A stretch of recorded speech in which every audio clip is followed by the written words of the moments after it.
नमस्कार। मैं हूं विक्रांत यादव और आप देख रहे हैं आपका अपना चैनल दा स्वतंत्र। आज हमारे साथ बात करने के लिए मौजूद हैं अनिल राय जी। अनिल जी मार्केट एक्सपर्ट तो हैं ही, वित्तीय विशेषज्ञ हैं। आपको तमाम तरह की सलाह देते हुए वो तमाम न्यूज़ चैनल्स पर, यूट्यूब चैनल्स पर दिखाई देते हैं। आज अनिल जी को हमने आमंत्रित किया।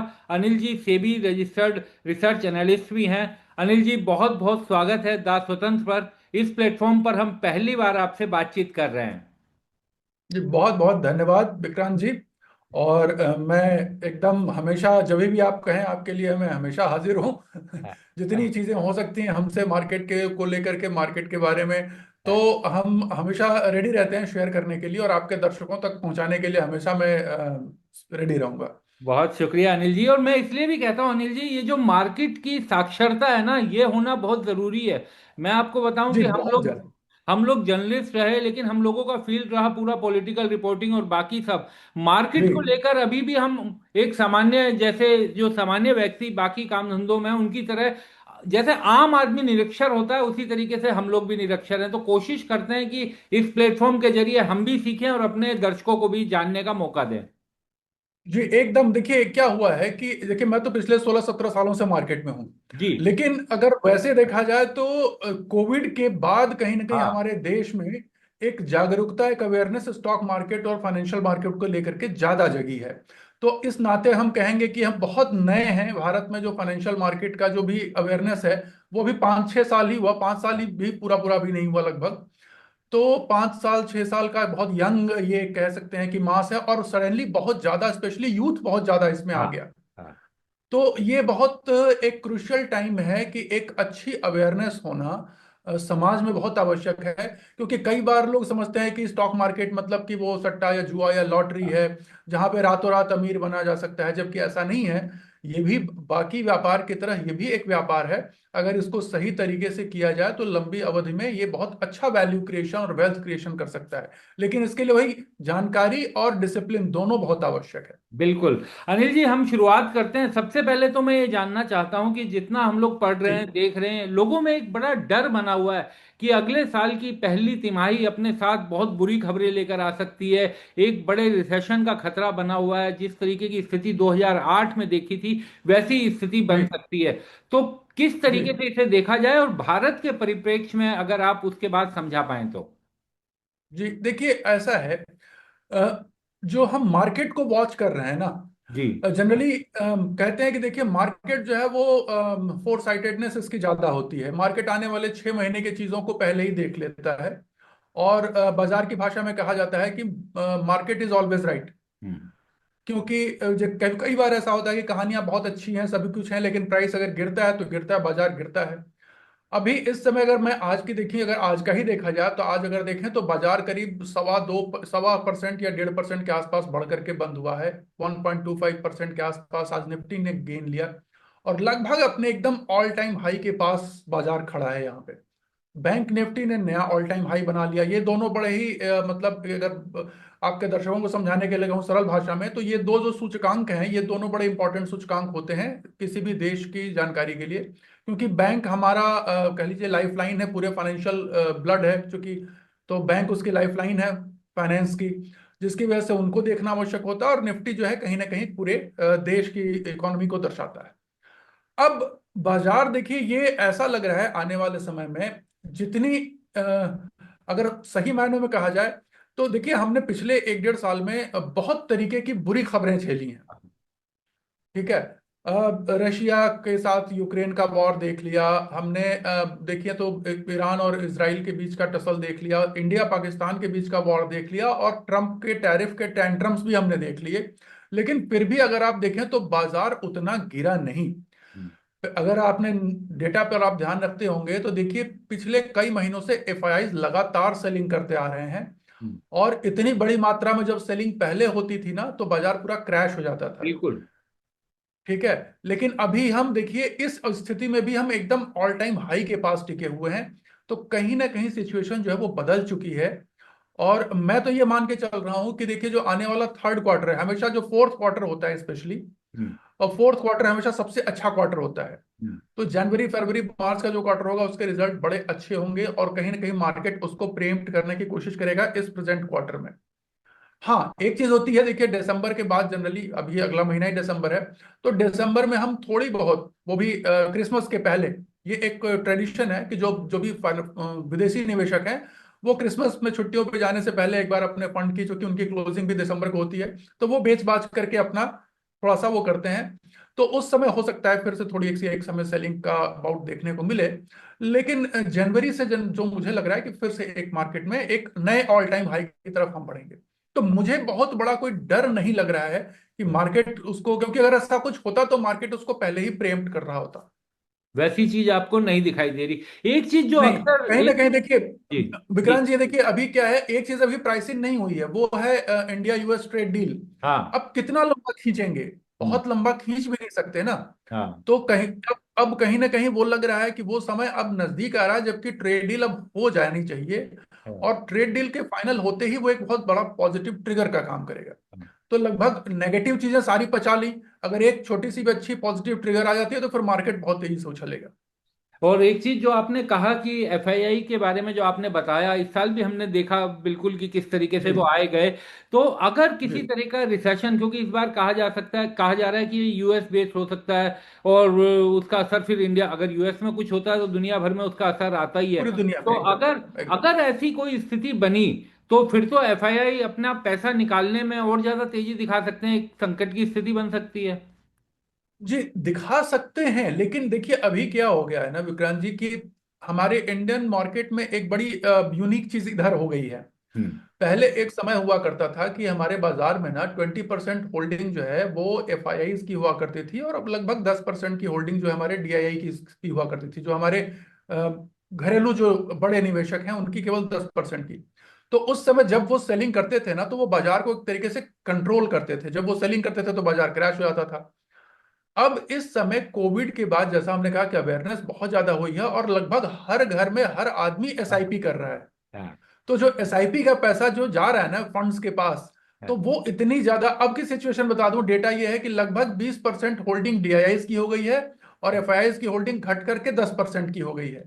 तो कहीं ना कहीं क्या हो रहा है कि उनकी बेचने से भी कोई फर्क पड़ नहीं रहा है। हाँ। वो जितना बेच रहे हैं तो उतना तो खरीद ही ले रहे हैं, कई बार उससे ज्यादा भी बहुत ज्यादा खरीद लिया जा रहा है बाजार में। और ये एसआईपी का डेटा अभी हम पिछले महीने डिस्कस कर रहे थे एक चैनल पे, तो बहुत जबरदस्त एसआईपी का फ्लो आया है, मनी फ्लो पब्लिक की तरफ से फंड्स के पास, और ये बढ़ता जा रहा है। ये ऐसा नहीं कि कम हो रहा है। बाजार में जब गिरावट आ रही है तभी भी, जब बढ़ रहा है तो और ज्यादा बढ़ता है, वो तो उस समय। तो एक फियर था कि कहीं मार्केट में कहीं रिडेम्पशन प्रेशर ना आ जाए, पिछले जब कुछ महीनों में गिरावट थी, तो कहीं कोई रिडेम्पशन का प्रेशर नहीं आया, बल्कि और मनी फ्लो आ गया। और बहुत बढ़िया, अक्टूबर के महीने की बात है कि बहुत जबरदस्त उसमें जो है अपने पास एसआईपी फ्लो आया था। तो देखिए मुझे नहीं लग रहा है कि इनकी बहुत कोई सेलिंग से फर्क पड़ना। हाँ, एक चीज है जैसा कि आप कह रहे हैं कि यूएस इकोनॉमी जो है, अगर वहां कुछ गड़बड़ी होती है तो फर्क जरूर पड़ेगा, एकदम पड़ेगा।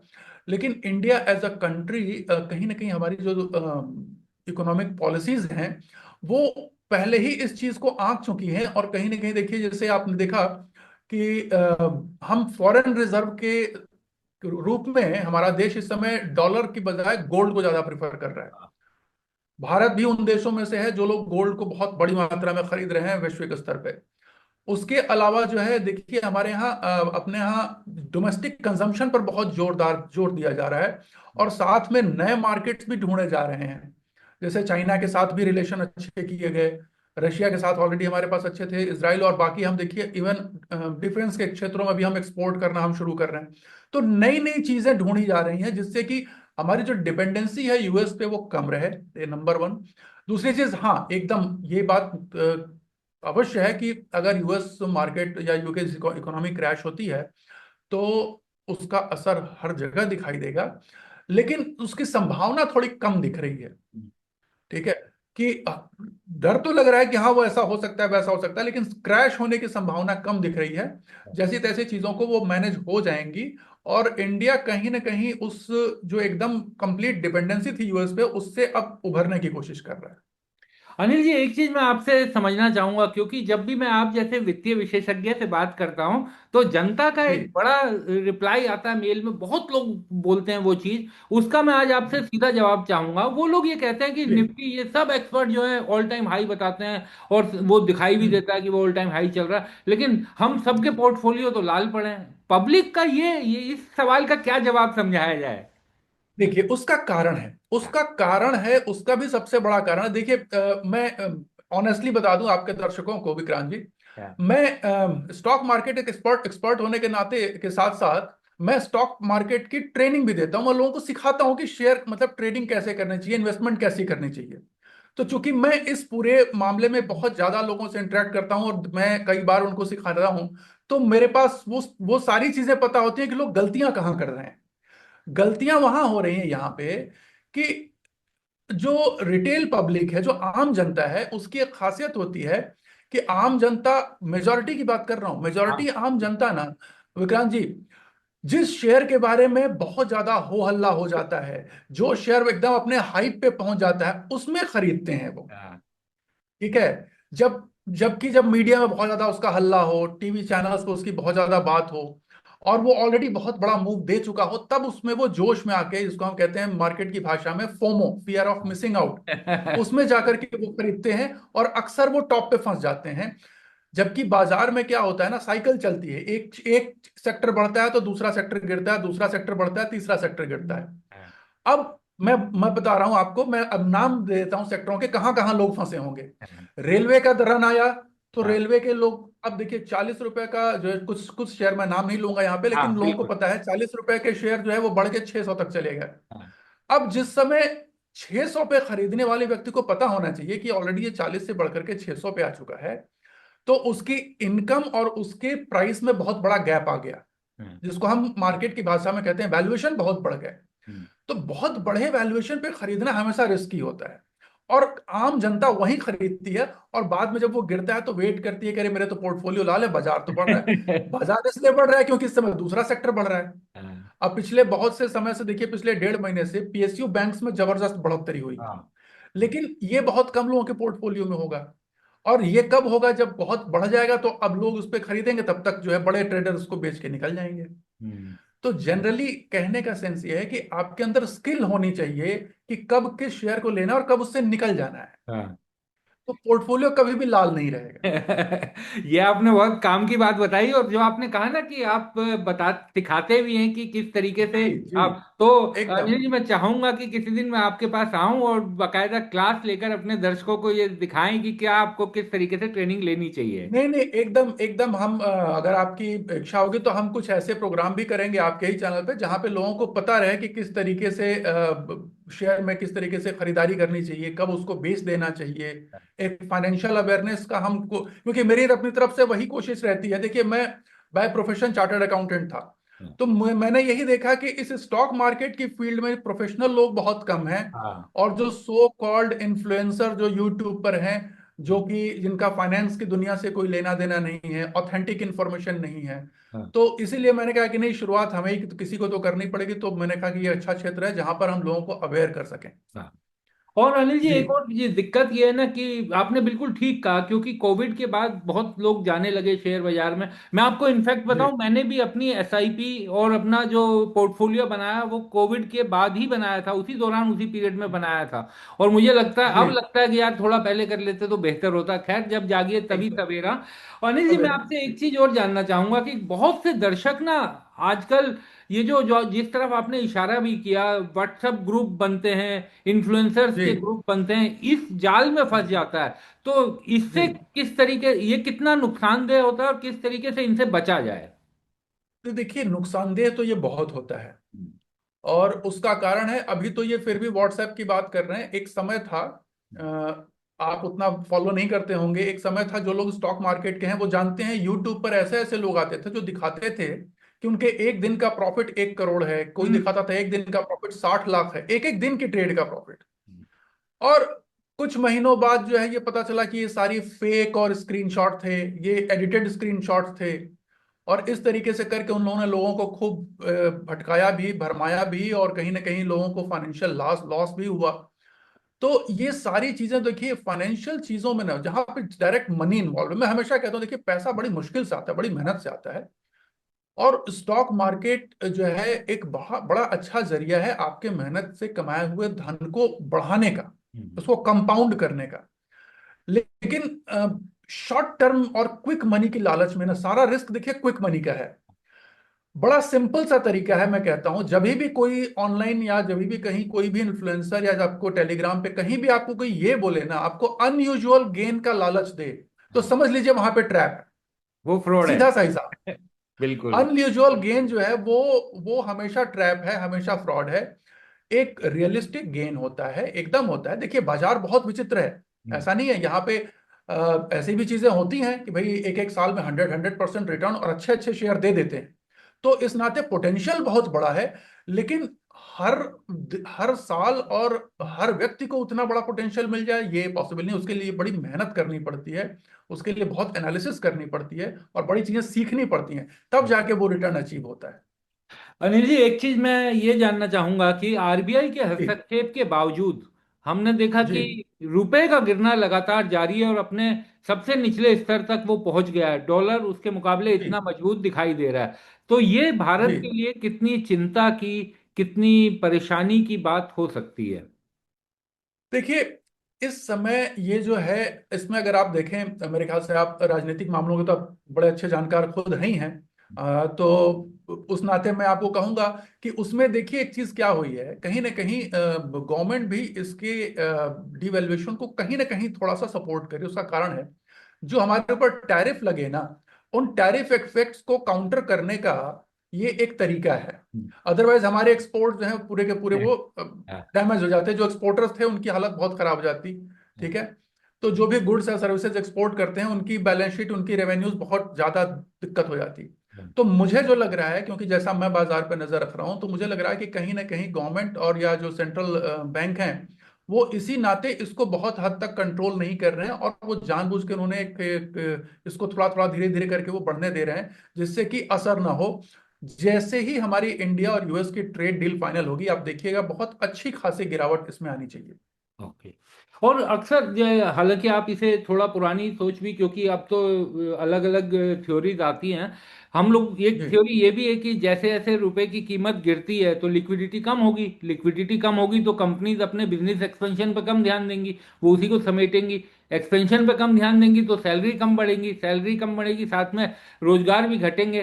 तो इस पे रोजगार का संकट, तो अगर ये कंट्रोल नहीं हुआ या अगर ये ऐसे ही बढ़ता गया तो ये तो एक चिंता की बात दिखाई दे सकती है। नहीं, देखिए ये एकदम चिंता की बात होगी, अगर एक सीमा से ज्यादा बढ़ जाए तो डेफिनेटली चिंता की बात है। लेकिन जैसे मैं देख रहा हूँ, देखिए देखिए भाई 2 दिन 3 दिन पहले हमने देखा था, हम तो बाजार पे डेली नजर रखते हैं, अचानक से एक बहुत बड़ा उछाल आया था। हम्म। एक ही दिन में करीब 89.7 का उसने हाई बनाया था, जो अभी लेटेस्ट सबसे बड़ा हाई है। और उसके बाद इमिडिएटली कहीं ना कहीं शायद सेंट्रल बैंक एक्टिव हुआ और वहां से प्राइस थोड़ी करेक्ट हुई, और उसी के आसपास इसको कंट्रोल करने की कोशिश की जा रही है। अगर इंटरनेशनल स्तर पर देखा जाए तो देखिए ये अगर आप ध्यान से देखें तो यूएस डॉलर के मुकाबले इंडिया की करेंसी वीक पड़ रही है, लेकिन यूएस डॉलर ग्लोबल लेवल पर वीक हाँ। पड़ता जा रहा है। हम्म। और वही कारण है कि गोल्ड की प्राइस आप देख रहे हैं, उसका नतीजा गोल्ड के प्राइसेस में भी दिखाई दे रहा है। हम्म। तो ऐसा नहीं कहेंगे कि यूएस डॉलर स्ट्रांग हो रहा है, कहीं ना कहीं इसको हमारी गवर्नमेंट एक रिलैक्सेशन दी हुई है इस समय टैरिफ के को काउंटर करने के नाते। और ये शॉर्ट टर्म मेजर है, ये जनरली शॉर्ट टर्म मेजर ही है। जैसे ही ये अपनी ट्रेड डील फाइनल हो जाएगी, वैसे ही जैसा मैं फील कर रहा हूँ कि एक अच्छा करेक्शन यहाँ पे आपको दिखाई देगा।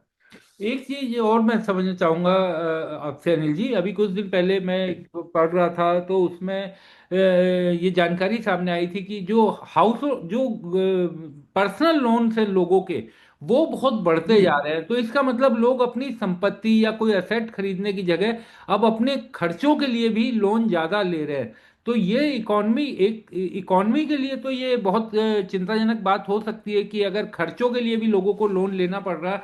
और पर्सनल जी लोन जो घरेलू लोन है वो करीब करीब 4.9 लाख तक पर आदमी बताया जा रहा था कि हिंदुस्तान में इतना पर्सनल लोन है। जी। देखिए इसमें हो क्या रहा है, ये इसका कारण इकोनॉमिक नहीं है। देखिए इसका कारण क्या है, इसका कारण है अगर देखा जाए तो ये थोड़ी सिविलाइजेशन के स्तर पे बात आएगी, सोशल कंसर्न है ये। ये वेस्टर्न लाइफस्टाइल को जब हम इंपोर्ट करते हैं ना, तो जो हमारी यूथ है, यंग जनरेशन है, देखिए आप इस चीज को बेटर समझ पाएंगे कि अपने हालांकि मुझे भी काफी समय हो गया, तो मैं दोनों के बीच की कड़ी हूँ, नई जनरेशन और पुरानी जनरेशन की। और जो अभी जो जिसको कहा जाता है कि 2000 के बाद जो लोग बच्चे आए, तो उनकी एक सिचुएशन और सिनेरियो ये है कि आप देखें कि इसका ना कंज्यूमर टेंडेंसी को बढ़ावा दिया जा रहा है। हाँ। ये अमेरिका वगैरह में ये बहुत ज्यादा है। वहां पर हर व्यक्ति के पास क्रेडिट कार्ड होता है और वो लगभग सारे खर्चे क्रेडिट कार्ड से करते हैं और वो बिल्स के पीछे ही परेशान रहते हैं। और यूके में भी ये ज्यादा है। जब मैं यूके में था तो वहाँ मैंने भी वही फील किया था कि वहाँ पे हर आदमी के ऊपर जो है वो क्रेडिट कार्ड का बर्डन बहुत ज्यादा रहता है, क्योंकि वो खर्चा करने में सोचते नहीं है। वही टेंडेंसी यहाँ भी आ चुकी है। और जो नई जनरेशन है वो देखिए, चाहे बड़ी, एक छोटा सा एग्जांपल दे रहा हूँ। सैलरी है किसी की अगर 60-70 हजार की और वो नया नया जॉब लेता है, तो वो 1.5 लाख का आईफोन खरीद लेता है। बिल्कुल बिल्कुल। ठीक है कि उसको आईफोन वो लेटेस्ट वाला चाहिए, वो 1.5 लाख का आईफोन खरीदेगा जिसकी ईएमआई वो भरेगा। फिर वो टीवी लेगा, बड़ी वाली ईएमआई पे लेगा, गाड़ी लेगा तो ईएमआई पे लेगा। तो ये लोन्स तो फिर बढ़ते जाएंगे ना। उसके अलावा अब क्या हो गया है कि देखिए, एनबीएफसीज भी बड़ी स्मार्ट हो गई हैं, कंपनियां भी बड़ी स्मार्ट हो गई हैं। अब आप अमेजन हो गया या दूसरे जितने भी आपके शॉपिंग प्लेटफॉर्म हो गए, सब ये सुविधा देने लगे हैं कि अभी खरीदिए, पे बाद में करिए। हम्म। ठीक है, बाय नाउ पे लेटर की स्कीम। तो वो क्या है, ये सब माइक्रो फाइनेंस है एक तरीके से। आप छोटी छोटी मात्रा में फाइनेंस कर रहे हैं। तो ये सारी चीजें जो है वो डेट में ऐड ऑन होके चली जा रही हैं। और ये कल्चर का पार्ट बनता जा रहा है कि जो कंज्यूमरिज्म हम जिसको कहते हैं, सुविधावादी या भोगवादी प्रवृत्ति है, जिसको कहते हैं कि बस हम चार्वाक दर्शन है कि यावत जीवेत सुखम जीवेत ऋणम कृत्वा घृतम पीवेत। ठीक है, तो वो वही वाली टेंडेंसी जो है कहीं ना कहीं वो हमारी यूथ में ज्यादा है। बिल्कुल तो बिल्कुल। आपने ठीक बात बोली अनिल जी, मुझे अपनी पुरानी बात याद आ गई। जब मैं अपना जी पहला घर लेने वाला था तो मेरे पिताजी ने एकदम मुझे कह दिया था कि लोन नहीं लेना है आपको। तो मैंने कहा कि जी, बिना एक लोन समय लिए हुआ होम करता लोन था कैसे कि लूं। और मैं उसको जी पूरा करूं फिर आप भी जोड़िएगा। मैंने जी होम लोन लिया और उसके बाद मैंने 10-12 साल में अपने होम लोन को खत्म कर दिया। मैं अब देखता जी हूं कि लोग लोन लेते हैं और वो चलते रहते हैं, बढ़ते रहते हैं। ये आपने ठीक कहा कि जी सोसाइटल चेंज भी है, ये हमारे समाज में जो बदलाव एकदम आया। जी। जी। मैं वही कहना चाहता था कि देखिए, एक समय हुआ करता था जबकि कर्जे को खराब हाँ। माना था, अरे इसके खराब। ऊपर कर्जा है, ये हाँ। फलाना आदमी है, इसके ऊपर तो कर्जा चल रहा है। हाँ। आजकल तो कोई ऐसा आदमी मिलना मिलना मुश्किल है नई जनरेशन का जिसके ऊपर लोन ना हो। चाहे वो क्रेडिट कार्ड का लोन होगा या फिर वो होम होम का लोन हो या फिर कार लोन हो, मतलब कुछ ना कुछ लोन हर किसी के पास इस समय हो गया है। ऐसी स्थिति हो गई है और वो कल्चर का पार्ट बन गया है। कल्चर का पार्ट बन गया। अनिल जी, मैं जी थोड़ा सा आपसे जानना चाहूंगा कि गोल्ड और सिल्वर पर भी आप क्योंकि नजर रखते हैं, ये गोल्ड और जी सिल्वर में क्या चल रहा है सर। जो हमारे निवेशक हैं उन लोगों को तो समझ में ही नहीं आ रहा कि कब खरीदें कब बेचें। दिवाली तक हमने देखा बहुत उथल पुथल रही बाजारों में, और जी बहुत प्रीमियम भी बढ़ गया था चांदी पर। तो फिजिकल चांदी जो लोग खरीदने जा बहुत, रहे थे बहुत हैवी बढ़ गया था। तो अब वो भी तो देखते अवेलेबल ही हैं नहीं हो कि रहा था जी। तो क्या क्या दिखाई दे रहा है सर गोल्ड और सिल्वर का। देखिए, गोल्ड की स्टोरी अलग है, सिल्वर की थोड़ी स्टोरी अलग है। अच्छा। दोनों की प्राइसेस बढ़ रही हैं डेफिनेटली, लेकिन गोल्ड का कारण अलग है। देखिए, गोल्ड, मेरा अभी भी मानना है कि गोल्ड आपको लंबी अवधि के लिए अभी भी अगर कोई निवेश करना चाहे तो कर सकता है। अभी वर्तमान स्थिति में भी। हाँ हाँ, ये हाँ। लेकिन गोल्ड का निवेश हमेशा देखिए 5 से 10 सालों के लिए लेके किया जाता है। गोल्ड में आप हाँ। ट्रेडिंग नहीं करनी चाहिए कभी भी। हाँ। क्योंकि हम अभी देखिए, अभी रिसेंटली चूंकि पास्ट के कुछ महीनों से बहुत ज्यादा गोल्ड पे बात हो रही है और हम भी उसी पे काफी रिसर्च कर रहे हैं, तो हमारे सामने बहुत से डेटा आए हैं, पॉइंट आए हैं, जिसमें कि ये निकल करके आया है कि दुनिया में जो टोटल गोल्ड का रिजर्व है, जो अभी जो नोन जो ज्ञात रिजर्व है, वो केवल 10 से 15 सालों हाँ। तक में कंज्यूम हो जाएगा। हाँ। ठीक है, तो उस नाते देखिए कहें तो हमारी सप्लाई बहुत डेफिसिट हो जाएगी और डिमांड तो जितनी है वो बढ़ती चली जा रही है, क्योंकि गोल्ड की डिमांड एक तो सेंट्रल बैंक जो है आप देख हम्म। रहे हैं, जो गवर्नमेंट जो वही कहीं ना कहीं डी डॉलराइजेशन वाला कॉन्सेप्ट है कि डॉलर के हटना है तो गोल्ड अपनी जो एक जमाने में गोल्ड स्टैंडर्ड करेंसी हुआ करती थी, गोल्ड बैक करेंसी हुआ करती थी, अब फिर से कहीं ना कहीं दुनिया घूम के उसी के पीछे जा रही है कि अपने देश को मजबूत बनाना है तो ज्यादा से ज्यादा गोल्ड को रिजर्व करें। एक तो हम्म। ये टेंडेंसी। दूसरी चीज, जो हम इलेक्ट्रॉनिक चीजों में जो हम आगे बढ़ते चले जा रहे हैं, तो वहां पे गोल्ड को कई जगह मशीनों में बहुत ज्यादा यूज होता है। आपके मोबाइल में गोल्ड का बहुत ज्यादा यूज है। जितने डेलिकेट इक्विपमेंट्स बन रहे हैं उनमें मशीनों, उनमें जो स्पेस प्रोग्राम होते हैं उसमें गोल्ड और सिल्वर दोनों का बहुत ज्यादा यूज है। और सिल्वर का तो 50% से ज्यादा इंडस्ट्रियल यूज है। हाँ बिल्कुल। ठीक है। तो इस नाते इनकी डिमांड आने वाले समय में मेरे हिसाब से और बढ़ती हुई दिखाई देगी, कम होने की तो संभावना नहीं है, और सप्लाई बड़ी लिमिटेड है। तो आने वाले समय में इन दोनों के प्राइसेस और ही ऊपर ही दिखाई देंगे। तो लंबी अवधि के लिए अभी भी निवेश कर सकते हैं। शॉर्ट टर्म फ्लक्चुएशन आते रहेंगे, देखिए 5 10 15% का ऊपर नीचे फ्लक्चुएशन होता रहेगा। हम्म। लेकिन अगर 5 साल 10 साल का मान के चलें तो आपको बहुत यहां से काफी ऊपर रेट मिलेगा। और चांदी को लेकर? चांदी में भी देखिए, चांदी में तो यह है कि इसका इंडस्ट्रियल यूज सडनली बहुत बढ़ गया। पहले एक जमाना हुआ करता था कि चांदी को हम जानते थे कि या तो उससे बर्तन बनेंगे या उससे हाँ। ज्वेलरीज बनेंगी। बस दो ही चीजें होती थी। अब उसमें इंडस्ट्रियल यूज बहुत हो गया है उसके। अगेन इसमें इलेक्ट्रॉनिक और इलेक्ट्रिकल आइटम्स में उनके कंजम्पशन बढ़ गए हैं। जो ईवी बन रही, ईवी है, इलेक्ट्रिक व्हीकल्स उनमें है, जो सोलर पैनल्स हैं उसमें चांदी का यूज बहुत बढ़ गया है। तो जो हमारी जो एक तरीके से देखिए आने वाले टाइम में जहां हम देख रहे हैं कि सारी गाड़ियां जो है वो धीरे धीरे ईवी की। फॉसल फ्यूल से हट करके वो इलेक्ट्रिक की तरफ जा रही हैं, तो उसमें ये डिमांड और बढ़ती चली जाएगी। और इसका चूंकि माइनिंग, देखिए माइनिंग बड़ा स्लो प्रोसेस है। आप अगर जानते ही हैं कि कोई भी माइनिंग है, चाहे वो किसी भी मेटल की हो, माइन को बनाना, डेवलप करना और उससे प्रोडक्शन तक ले आना बहुत लंबा काम है। तो उस नाते उसकी सप्लाई हमेशा कम रहेगी और हमारी डिमांड बढ़ती जा रही है। तो ये जो सप्लाई डिमांड का मिसमैच है, तो यही तो प्राइस को राइज करता है। तो हम्म। ये मिसमैच मुझे आगे आने वाले समय में और बढ़ता हुआ दिखाई दे रहा है। तो इस नाते प्राइस और ऊपर दिखाई देगी। हाँ, जिस तरीके से पोल्यूशन और बाकी इन सब चीजों को लेकर कल भी एक बैठक हुई थी पीएमओ में, उसमें कहा गया कि ईवी पुश और ज्यादा तेज किया जाए। और जब तक चांदी का जी, कोई विकल्प नहीं मिलता इन लोगों को, तब तक तो उन्हें यूज करना ही पड़ेगा इंडस्ट्रीज में और एकदम बाकी सब एकदम। जगह। चलिए अनिल जी, आप हमारे साथ जुड़े, बातचीत की, बहुत अच्छा लगा। और फिर जरूर आपसे मुलाकात करेंगे, बातचीत करेंगे और दर्शकों तक कोशिश करेंगे कि सही जानकारियां, सटीक जानकारियां पहुंच सके। बहुत बहुत शुक्रिया। नहीं नहीं, बहुत बहुत धन्यवाद। बहुत अच्छा लगा मुझे आपने अपने इस चैनल पर इनवाइट किया। और आपके सभी दर्शकों को मेरी तरफ से ढेर सारी शुभकामनाएं और बहुत बहुत धन्यवाद।